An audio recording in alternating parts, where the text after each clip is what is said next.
여러분 안녕하세요. 말랑말랑 초등역사수업연구소 신봉석 선생님입니다. 오늘은 조선은 어떤 과정을 거쳐 개항을 하게 되었을까라는 학습 문제를 가지고 공부를 해보도록 하겠습니다. 먼저 개항이라는 용어를 알아야 될 텐데요. 개항은 열 개자에 항구 항자입니다. 항구를 연다, 항구를 열어서 외국과 물건을 사고 판다, 뭐 이런 의미로 쉽게 해석을 하시면 될 것 같아요. 물론 그 전에도 조선은 여러 나라들과 관계를 맺으면서 물건을 사고 팔았는데요. 이 여기서 개항은 현대에 가까운 근대적 사회에서의 개항을 의미합니다. 자, 근대적 조약에 의한 개항을 의미하고요. 자, 개항하기 전에 당시 조선의 상황을 한번 살펴볼게요. 조선은 정조 임금이 세상을 떠나고 나서 1800년 그 이후부터 3대 60여 년간 세도정치라는 정치 형태가 발전하게 됩니다. 이게 발전했다고 해서 좋은 게 아니고요. 세도정치 한번 써보면은 이렇게 쓸 수 있겠는데, 세도정치, 왕실 외가 친척과 같은 가문들이 권력을 독점해, 권세를 독점해 팔도를 주무르는 정치가 바로 세도 정치이다. 여기서 왕실 외가 친척 중에서 되게 유력한 가문은 바로 안동 김씨 정도가 되겠고요. 자, 정조 임금 이후 순종, 헌종, 철종 임금 시기에 이런 정치 형태가 발전하게 되었다. 그러니까 안동 김씨가 조선을 주무른다고 보시면 될 것 같아요. 그러다 보니까 이 사람들한테 잘 보여서 뭐 뇌물 같은 걸 주고 관직을 사고, 이 사람들은 관직을 팔고, 그러한 뭐 매관 매직을 일삼는 행태들이 벌어집니다. 매관 매직은 관직을 매매한다, 사고 판다라는 의미예요. 자, 이런 관리들을 뭐라고 할까요? 탕관오리라고 합니다. 이런 관리들을 탐욕스럽고 오염된 관리라고 해서 탕관오리라고 하고요. 자, 이러한 탕관오리들은 이제 자기들이 돈 주고 이제 관직을 샀기 때문에 또 본전 생각이 안 날 수가 없잖아요. 그래서 세금을 착취하게 된다. 백성들의 세금을 착취해서 더 높은 지위로 올라가거나 이런 것들을 추구하게 됩니다. 그러다 보니까 백성들의 삶은 아주 피폐해졌고요. 세금 거두는 방식, 이제 백성들에게 착취하는 방식이 세 가지가 있었는데, 토지세 매기는 세금을 과도하게 걷는 전정, 그리고 군대 가는 대신에 내는 군포, 이것도 세금이라고 할 수 있거든요. 군포를 과도하게 걷는 군정의 문란, 그리고 곡식을 대출해주는 아주 좋은 제도였는데, 이것을 이제 곡식을 대출해줄 때 먹을 수 없는 그런 것까지 섞어서 넣어가지고 돌려받을 때는 그 먹을 수 없는 곡식 외의 것들까지 합쳐서 이자까지 걷거나, 또는 빌리기 싫은데 강제로 빌려주고 이자까지 갚게 하는 그런 깡패 같은 짓을 합니다. 이를 바로 삼정의 문란이라고 했어요. 삼정이 문란하였다. 세금을 거두는 방식 세 가지가 아주 문란해졌다라는 뜻이고, 그러다 보니까 전국 각지에서 농민들이 벌떼처럼 일어납니다. 벌떼처럼 일어난다. 농민봉기, 밀란이 전국적으로 발생한다. 이 삼정의 문란을 시정하겠다고, 이제 농민봉기를 보고 나서 깜짝 놀란 조정은 삼정의 문란을 시정하겠다고 약속을 했지만 잘 지켜지지가 않아요. 거기다가 모양이 다른 배가,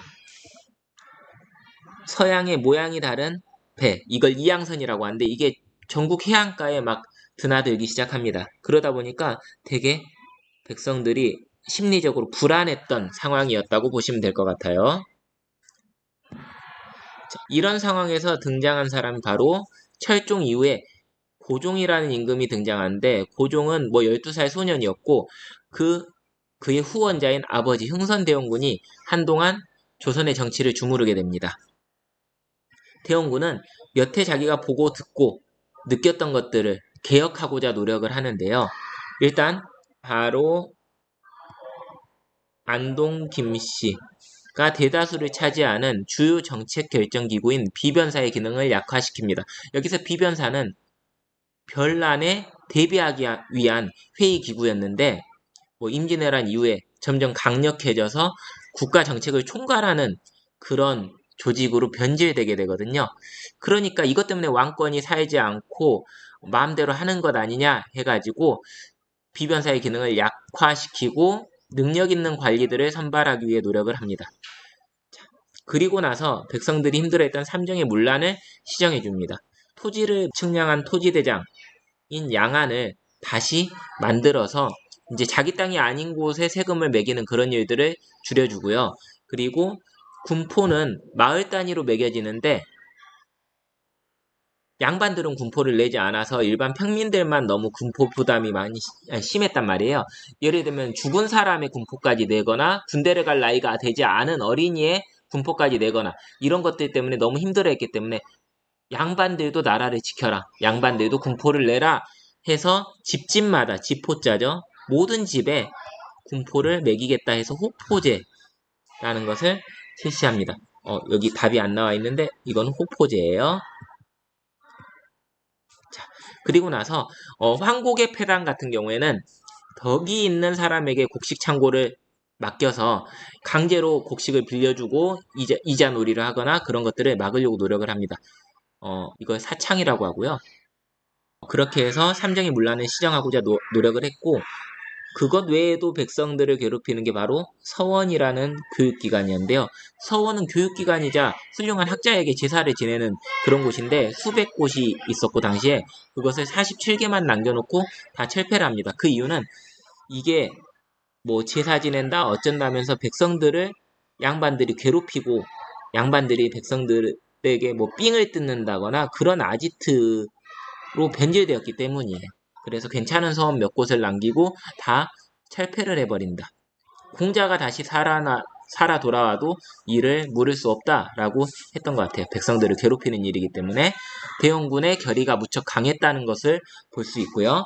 그 다음 여기까지는 백성들이 되게 호응을 해줬던 것 같은데 이거는 백성들이 조금 싫어했던 것 같아요. 경복궁을 다시 짓는 거. 임진왜란 때 불타버린 경복궁을 다시 짓는데 왕권을 강화한다는 왕실의 권위를 강화한다는 목적으로 진행되었지만 이걸 만들려면 돈이 필요했고 조선은 그만한 돈이 없었기 때문에 고액화폐, 지금으로 따지면 100만 원짜리 화폐를 만들어가지고 유통시키는 거예요. 당백전이라고 하는 100배의 가치, 일반 화폐보다 100배의 가치에 해당하는 화폐를 발행함으로써 돈이 많아지고 조선에는 그러다 보니까 그 돈을 가지고 물건을 살 수 있는 그런 것들은 또 이제 뒤틀리게 되거든요. 그러니까 1,000원으로 살 수 있는 연필이 있었는데 그걸 이제 10만 원 주고 사야 되는 그런 상황이 벌어지는 것이죠. 이걸 경제용어로 인플레이션이라고 하는데 경제 상황이 악화되고요. 돈이 필요 이상으로 많아지니까 돈의 가치가 떨어지는 겁니다. 그리고 공사를 담당하는 것은 일반 백성들인데 그 공사를 담당한 백성들이 무척 고통스러워했고 그리고 원해서 납부한다라는 의미로 강제 기부금을 걷었어요. 양반들에게. 양반들도 무척 싫어하는 정책이 되겠습니다.